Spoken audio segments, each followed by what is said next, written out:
Vous avez été nombreux à me demander comment je faisais ce petit symbole qu'on appelle diamant. Aujourd'hui, on va utiliser deux cordes de couleurs différentes et tu vas te transformer en joli saucisson.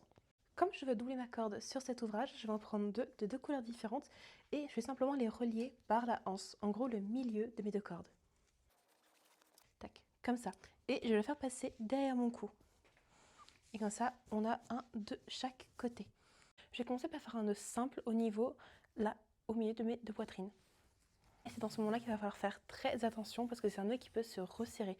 Alors, pour éviter de te retrouver, on va pas se mentir, quelque peu serré, tu vas bien garder la corde vers le bas pour être sûr qu'elle ne remonte jamais et ne puisse pas te mettre en danger.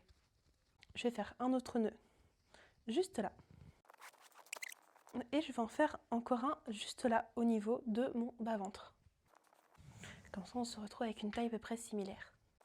Et enfin, un dernier au niveau de ma symphyse. Une fois que c'est fait et qu'on a 1, 2, 3, 4 nœuds, on va faire passer entre les jambes. Et on va faire passer ça derrière nous. Je vais faire passer les cordes de chaque côté de mes cuisses et je vais faire passer dans un des losanges. Hop, passer par en dessous et remonter. Une fois que c'est fait, je vais pouvoir remonter, aller dans mon dos et je vais échanger les cordes, comme ça, les croiser pour que ça reste d'un côté et de l'autre. Mais tu peux aussi croiser simplement si tu veux alterner les couleurs. Tac. Et je vais faire pareil au losange d'au-dessus. J'ouvre, je rentre dedans, je fais passer par en dessous et hop.